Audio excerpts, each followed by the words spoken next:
Okay, you guys, this is one of those videos that I say I wasn't going to do a video of it, but it turns out I probably should because this is a pretty darn interesting story. And that's one of the reasons I don't have the before pictures of these rods. There's only 4 rods and they're repairs, and honestly I don't like doing a whole lot of repairs because they're more time consuming a lot of times than just building a rod. But these rods were special to this gentleman because he had them for years. And the story behind the damage to these rods is pretty interesting.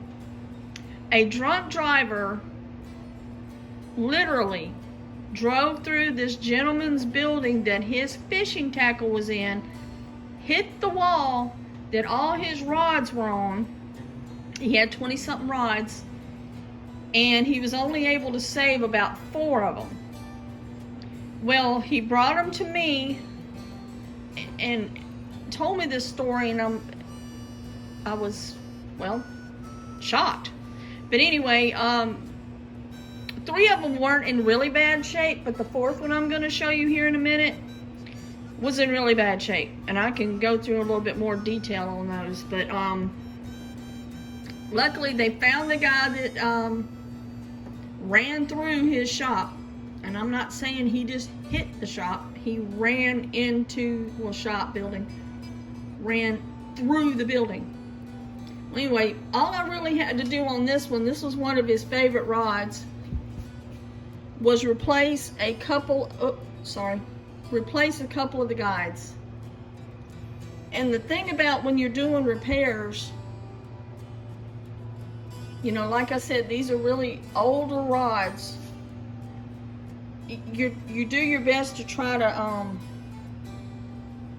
match everything up, and which is hard when you're trying to look for the components to match the guides, and it takes a little while sometimes. But this was his heavy rod that he wanted repaired, and like I said, I only had to replace 2 of the guides. Now the next one is pretty simple, and when I do repairs, I coat the whole rod. This one was pretty simple. All I had to do was the tip top. If I can get to the tip top, this is going to be a shaky and crappy video. Sorry, but I just replaced the tip top. And on this one, I cleaned up, which it was really hard. Again, all these rods are pretty old. I cleaned up the grips, sanded it down, recoated the whole rod, coated the cork grip, and I'm working around. And all I really had to do on this one was replace the tip top. And I think, yeah, the first guide. And I tried to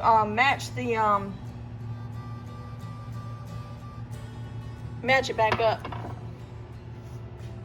which that one was easy. It's black and gold, so that was pretty simple.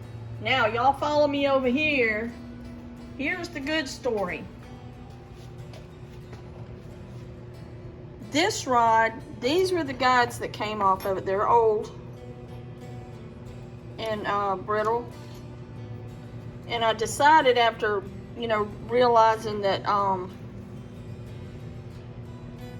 all the damage to these,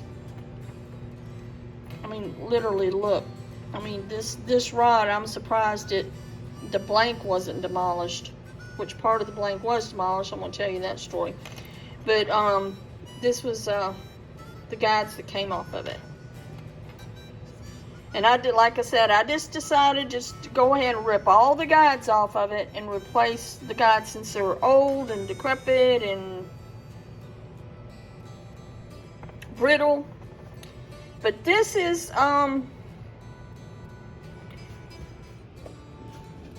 what came off, you know, the wrapping for the rods.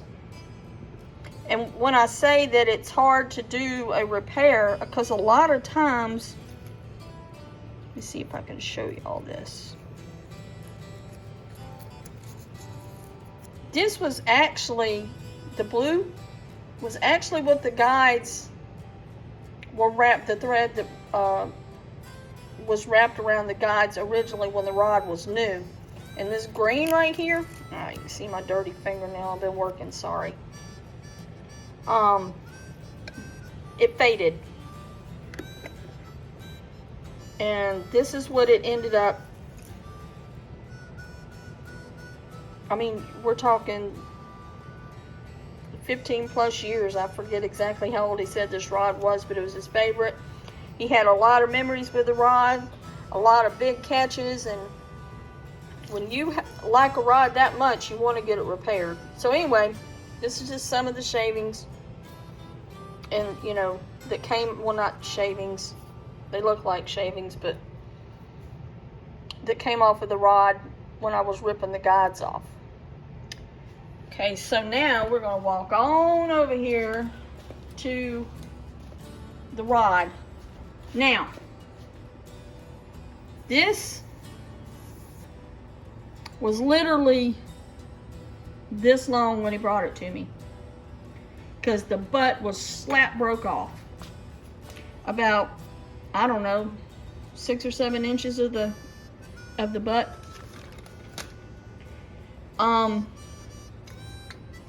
So what I ended up having to do is take all the EVA off, take a piece of a heavy-duty rod blank, cut a section out of it, push it up into probably about, I want to say it was about this far, into what was left of the rod after I cleaned it all up and took the EVA off. I put a piece of rod blank into it, a big heavy-duty piece of rod blank that I had trimmed up and shaped and whatever, and put it in here. And then I took a piece of EVA and put it up over from this end, which wasn't an easy thing to do, and shaped it a little bit and put, you know, a butt cap at the end. It's hard to see because it's on my wrapper because I'm fixing to coat it. And took all the guides off, tried to match the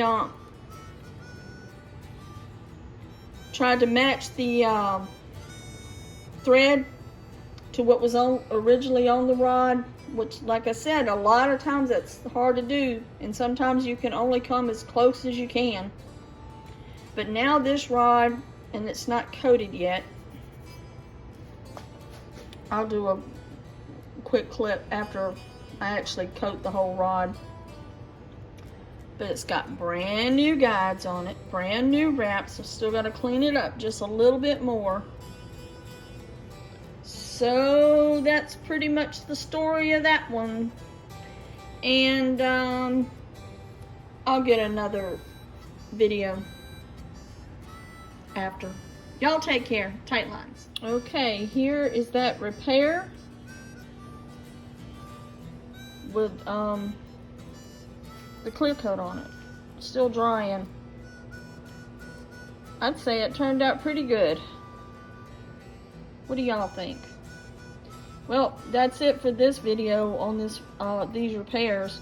You guys have a great day, tight lines, and stay safe out there. Don't forget to subscribe, by the way. Take care.